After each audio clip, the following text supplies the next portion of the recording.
Il-pulizija qed iżomm taħt arrest raġel ta' madwar 30 sena illi allegatament huwa s-suspettat ewlieni fi qtil illi seħħ it-tnejn wara nofsinhar f'Ħalfar. One News huwa informat li r-raġel li qed jinżamm il-pulizija huwa negozjant ieħor ukoll b'ħanut tal-laħam u li allegatament kellu djun kbar ma' Ronald Galea. Dan l-iżvilupp kien ikkonfermat mill-assistent kummissarju Pierre Calleja waqt Crime Conference li matula ingħataw l-ewwel dettalji dwar il-qtil ta' Ronald Galea. Nista' nikkonferma li ftit qabel bdejna din il-konferenza, il-pulizija waslet biex qed iżżomm persuna biex tgħinha fl-istarix tagħha.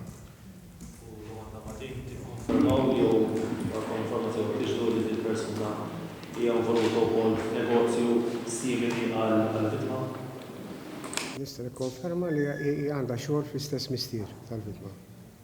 Jirriżulta li meta t-tnejn filgħaxija l-pulizija marret tfittex lir-raġel fir-residenza tiegħu, il-mara tiegħu qaltilhom illi jinsab sqalija.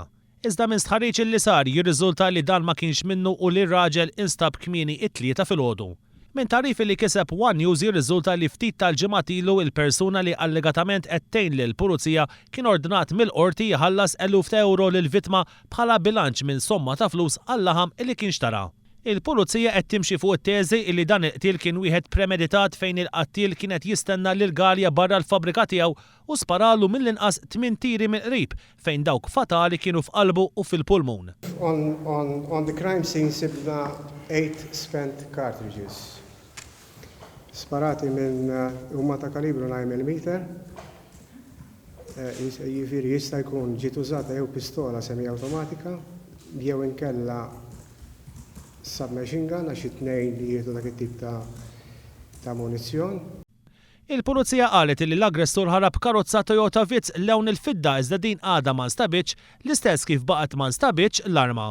Ronald Galea huwa missier ta' żewġ tfal, wieħed ta' 35 sena u ieħor ta' 36 sena. Għalkemm il-pulizija għandha persuna arrestata, xorta qed titlob l-għajnuna tal-pubbliku biex min ra xi ħaġa f'Ħalfar bejn l-4 u l-5 ta' wara nofsinhar tat-tnejn jagħmel kuntatt mal-pulizija.